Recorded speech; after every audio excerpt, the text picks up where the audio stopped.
Canelo Alvarez considering Derevyanchenko for September.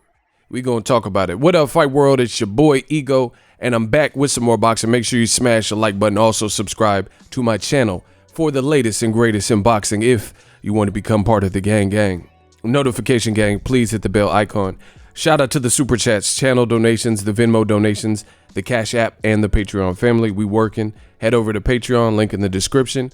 Or you could become a YouTube channel member to get some of those additional perks. Head over there right now so you don't miss anything. YouTube channel member, hit the join button next to the subscribe button. To become a Patreon member, you go to that link in the description. Appreciate you guys. Let's get it. Canelo Alvarez news. Mike Coppinger is reporting on his verified page. Sources: Canelo Alvarez, Sergey Derevyanchenko in talks for September 14th at 168. Canelo was set to fight Billy Joe Saunders, DAZN's preferred May 2nd foe, before the pandemic hit. Other opponents being considered for Canelo, but it won't be Triple G. Unlikely to see Canelo Golovkin until early 2021. So that's the latest from sources in the industry. I want to give my thoughts. Now, when I first heard this, I was like, that's not a bad fight. Listen, you have to understand this. The bottom line is this: DAZN is in trouble, bro. There's no way to. They got to do something big, because when I first heard this, let me break this down. We unpack new media, right? Let me break this down. I personally think Canelo versus Derevyanchenko is a solid fight. It's not a blockbuster. With the lack of content and DAZN's bread and butter being the live event, there's really no other content. Every interview and podcast and these little games and stuff, they're handling that on their social media and or putting it on YouTube for free. That doesn't equate to why a customer or consumer, a patron, would actually pay for the app. So their model, their business model, which I've always told you is flawed, has to create events, and it's basically their survival is indicative of the matchups and the events that they do, trying to lure subscribers in and hopefully get them to stay. Not just, oh, I'm a Canelo fan, so I'm gonna get it for the month of September and then I'm gonna cancel, right?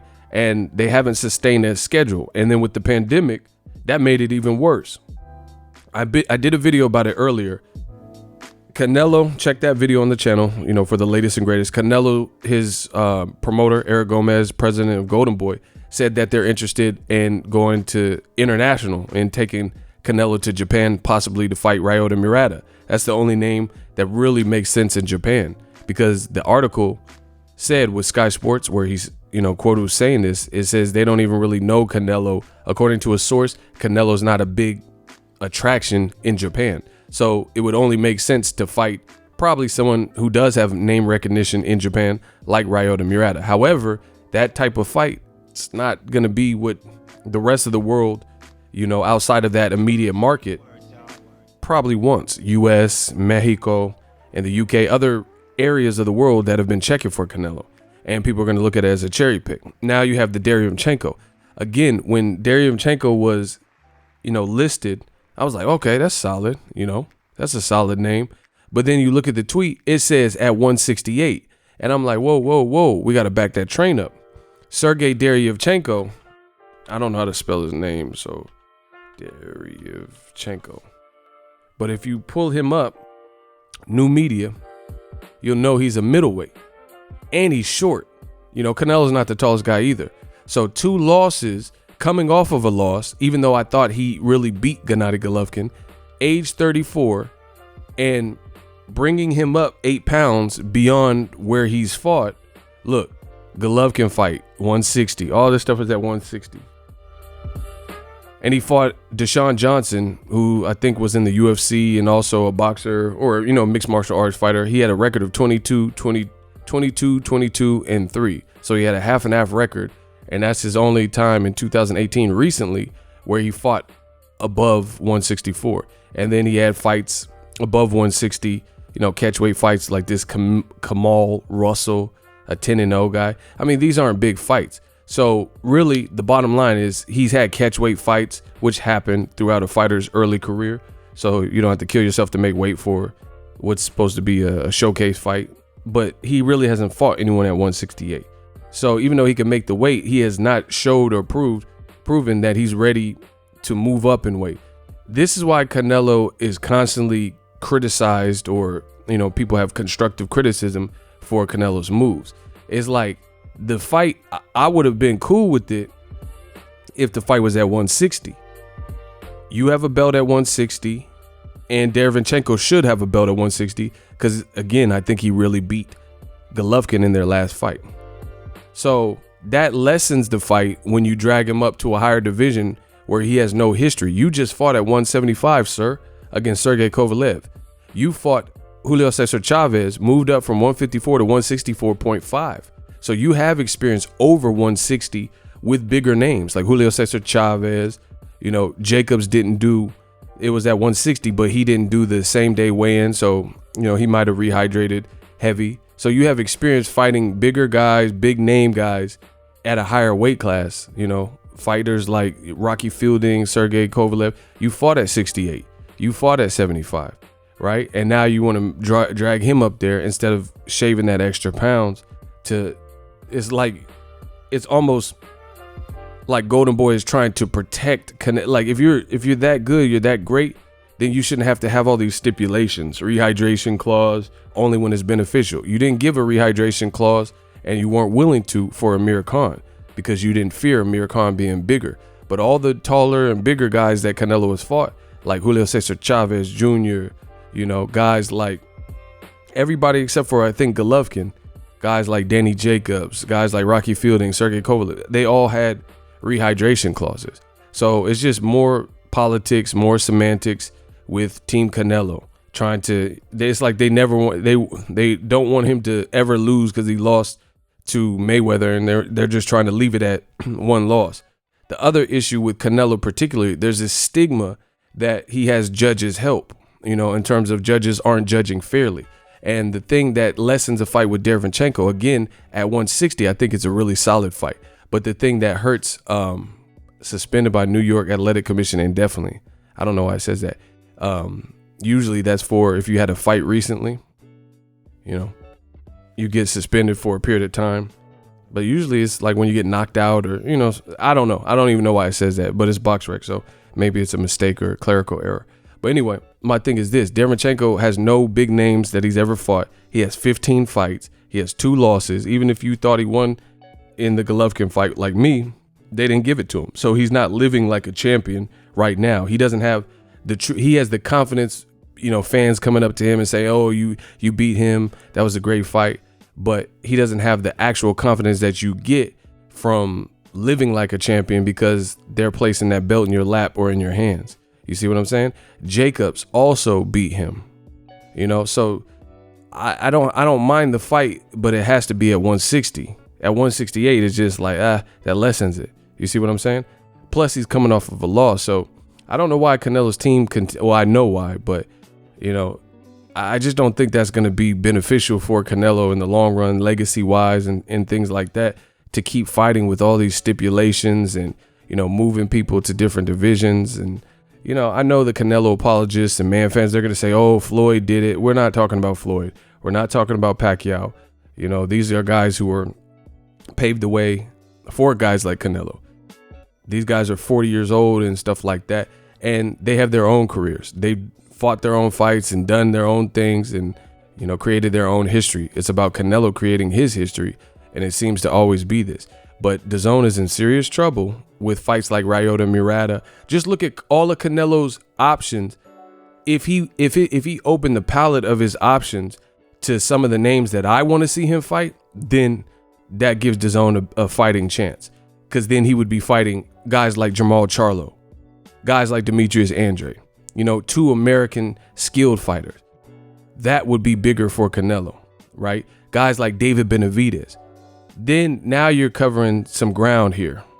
Fights like Ryota Murata in Japan, you're going to have to try to coordinate the time frame. So the region like Mexico and California, New York, and America, where Canelo is already established, you know, what time are we going to have to watch the fight? And that's not a desired fight that's going to generate a lot of interest. Billy Joe Saunders, He's a solid name, but I think a lot of people aren't feeling Billy Joe Saunders because of his antics. And then again, he hasn't. Why does Canelo continue to want to fight guys at higher weights and they haven't proven anything at the higher weight? Billy Joe Saunders is a champion at 168, true. But there's more than one way to get a belt. I could pull up Billy Joe Saunders right now and you tell me not just who in terms of a name, tell me somebody with any merit that Canelo has fought at 168. Just look at it. This is not even up for discussion at this point.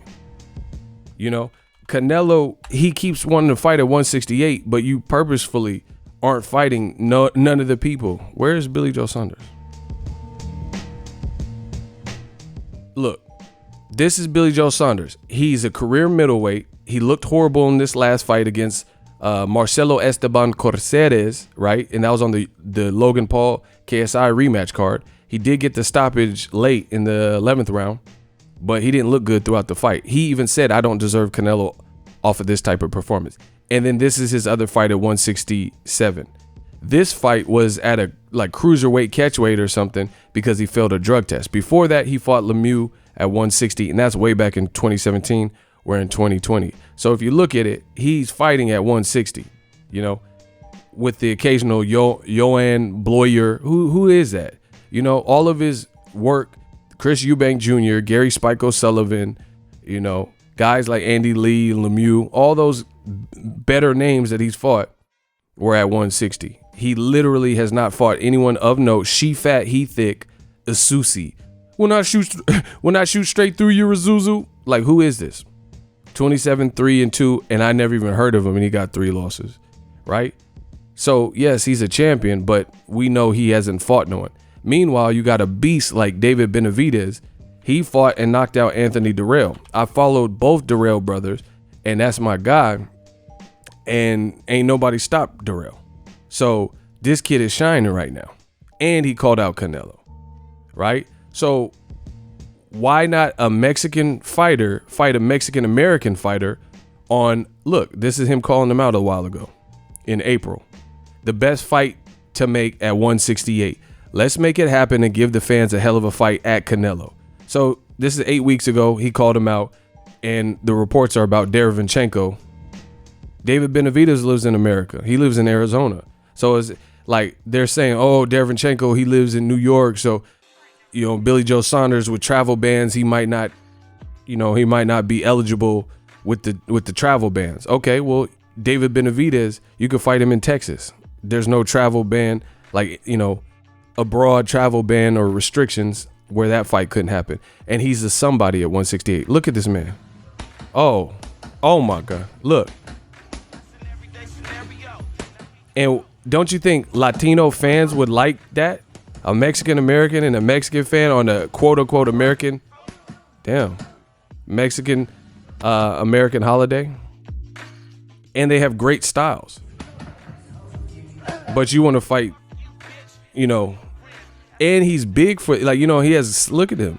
He has some size for 168. You want to fight another short guy and bring him up to a division he hasn't fought in. You want to fight Rocky Fielding, who looks the part, you know, he looks tall and stuff, but who is Rocky Fielding beat? He got knocked out by Caleb Smith, right? You want to fight Billy Joe Saunders, who hasn't. So it's just these types of decision making. This is going to change Canelo's brand because everyone can see what he's doing. He's purposefully going at not the Caleb Plants, you know, guy who stays in shape, David Benavidez, who has some size. He definitely has power. Both have different styles, but compelling styles. And their names have been built in America, right? You want to fight in America against a guy who doesn't, I don't know if Derevyanchenko speaks much English. I haven't heard it personally. You know, and you're expecting that to be the winning ticket over other guys.